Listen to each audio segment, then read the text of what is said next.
ఇంత ఘోరమైన విషయాన్ని మన యూట్యూబ్ ఛానల్లో ఎప్పుడైనా మాట్లాడతానని అయితే అస్సలు ఊహించలేదు. అదే మన తిరుపతి వెంకటేశ్వర స్వామి గుడిలో జరిగిన దారుణం.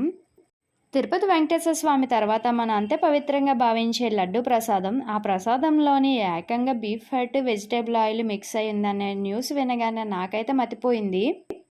తిరుమల అధికారులు చెప్పేది ఏంటంటే 3 టైమ్స్ ల్యాబ్లో టెస్ట్ చేసిన తర్వాత మాత్రమే ఘీ అనేది వంటశాలకు వెళ్తుంది అని చెప్పేసి చెప్తున్నారు కదా. మరి ఆ 3 టైమ్స్ టెస్ట్ చేసినప్పుడు ఎప్పుడు ఈ బీఫ్ ఫ్యాట్ అనేది బయటపడలేదా?